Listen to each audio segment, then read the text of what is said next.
মাতচর হিসাবে নাম উঠে এসেছে শওকত মোল্লা। নওশাদ ভাই গতবারেও 2021-এ ভাঙড় থেকে জিতেছিল, 2026-এও জিতেছে।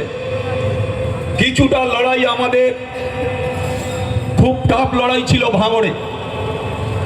আপনারা দেখেছেন যে মুখ্যমন্ত্রী যিনি ভাঙড়ের মাটিতে এসে একজন কুখ্যাত ক্রিমিনাল,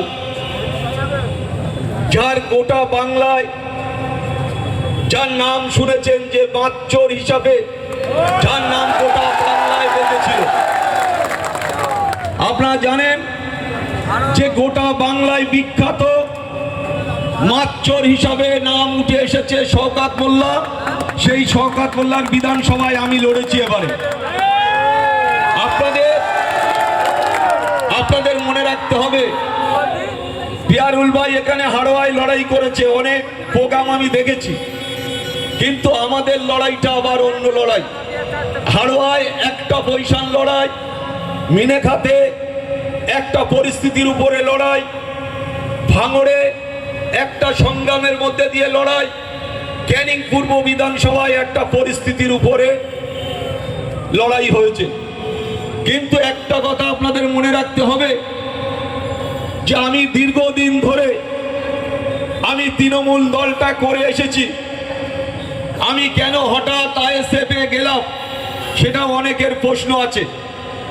জারাবুল হয়তো সুবিধাবাদী লোক, কিন্তু একটা কথা আপনাদের মনে রাখতে হবে, আমি যে দলটা করি জীবন বাজি রেখে, আমি মৃত্যুর ভয় করি না, আমি লড়াই করি সেই পার্টির নীতি আদর্শের উপরে ভরসা করে।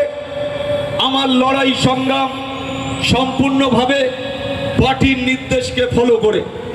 আপনারা জানবেন যে আমি 2006 সালে ভাঙড় থেকে বিধানসভায় লড়াই করে আমি তৃণমূল কংগ্রেসের বিধায়ক হয়েছিলাম।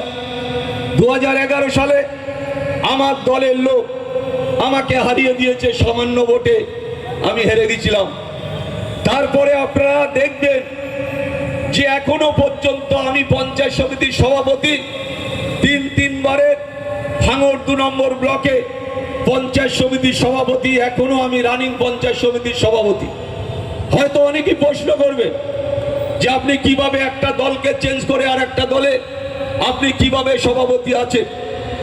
একটা কথা মাথায় রাখতে হবে, যে হারমাতের বিরুদ্ধে আমাদের লড়াই ছিল, সেই হারমাত আপনারা দেখেছেন যে আজকে এনআইএর জালে সেই শওকত মোল্লা শুধু ক্যানিং ভাঙড় নয়, গোটা জেলা জুড়ে যার হাতে শয় মানুষের রক্ত যার হাতে লেগেছিল সেই শওকত মোল্লা। আপনারা দেখেছেন বিভিন্ন সময় বিভিন্নভাবে ক্যানিং এর বুকে একটার পর একটা জায়গায় হানা দিয়ে প্রচুর আর্মস উদ্ধার হয়েছে। আপনারা দেখেছেন শেষ পরিস্থিতিতে ভাঙড়ে চালতে বেরিয়া একটা গ্রামে, সেখানে বোম বাঁধতে গিয়ে স্পটে একজনও মারা গেছে, 5-7 জনের হাত পা উড়ে গিয়েছিল, কিন্তু এখনো তাদের কোনো হদিস পাওয়া যায়নি।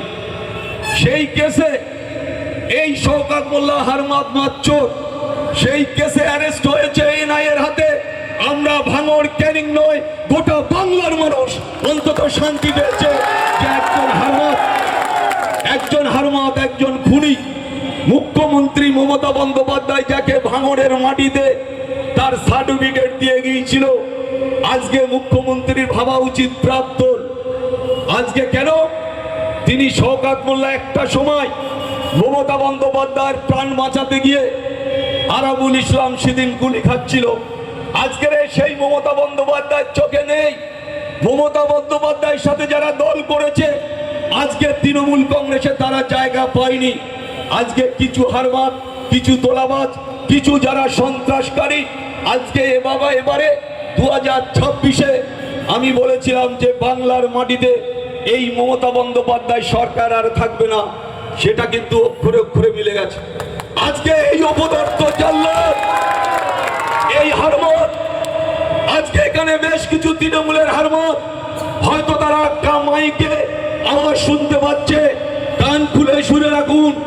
হারমাতগিরি করে এলাকার সার্বিক উন্নয়ন না করে বোম বন্দুক দিয়ে লড়াই আজকে একটার পর একটা হারমাত তৃণমূলে আজকে লুট করেছে। কখনো